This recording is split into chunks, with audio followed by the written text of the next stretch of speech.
People took to the streets of Damascus in the early hours of Sunday, celebrating the fall of the 24-year rule of President Bashar al-Assad, chanting anti-Assad slogans and honking car horns.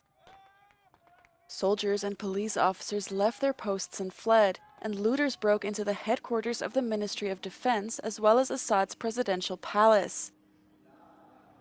Angry Syrians also stormed the Iranian embassy in Damascus, a key ally to Assad's government. Many of the capital's residents were in disbelief at the speed at which Assad lost his hold on the country after nearly 14 years of civil war. The night before, rebel forces captured the city of Homs after having already seized the cities of Aleppo and Hama, as well as large parts of the south, in a fast-moving offensive that began on November 27th.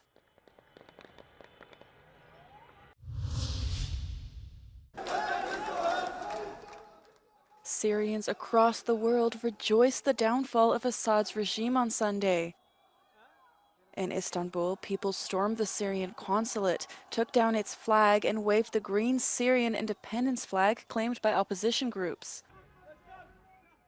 Hundreds of Syrians in Germany also took to the streets in a Berlin neighborhood famous for its Arabic culture. Meanwhile, foreign leaders have called for an inclusive political transition. Turkey's foreign minister urged international actors to preserve Syria's territorial integrity.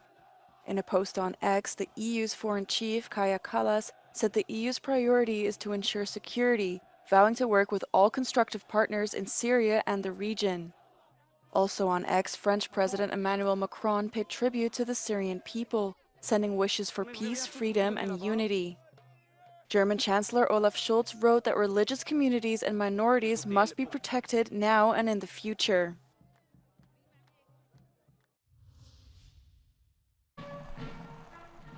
French President Emmanuel Macron welcomed U.S. President-elect Donald Trump at the Élysée Palace in Paris on Saturday.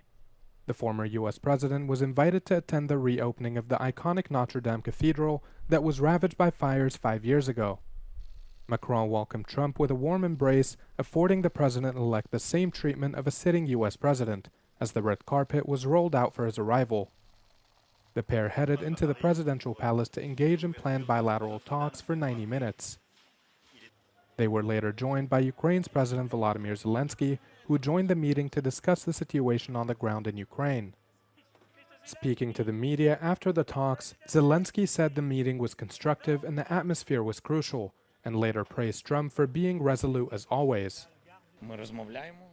He's also vowed to continue working with Ukraine's allies to ensure a continued response to Russia's assault on his country.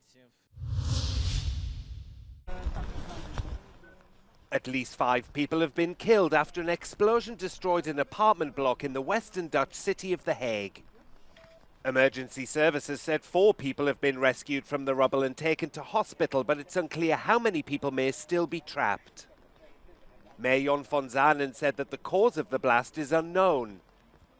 Investigators say police are looking for a car seen driving away from the scene at speed just after the explosion.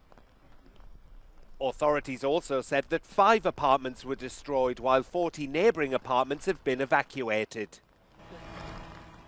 A specialised urban search and rescue team has been deployed to the scene with 4 dogs trained to find victims. The same team was previously used in Turkey after devastating twin earthquakes that struck the south in early 2023, killing at least 59,000 people. South Korea's opposition leader said on Sunday that his party will push for a second vote on a motion to impeach President Yoon Suk-yeol. If approved, the second impeachment motion will take place on December 14th. Yoon avoided the first opposition-led bid to impeach him because most ruling party members boycotted the vote on Saturday to prevent the 2/3 majority needed to suspend his presidential powers. If impeached, the country's constitutional court then may decide to remove him from office, which after he will be prosecuted for sending heavily armed soldiers into Seoul's streets with declaration of martial law, a move that shocked the world. Meanwhile, the vote's defeat is likely to fuel nationwide protests and further escalate political turmoil.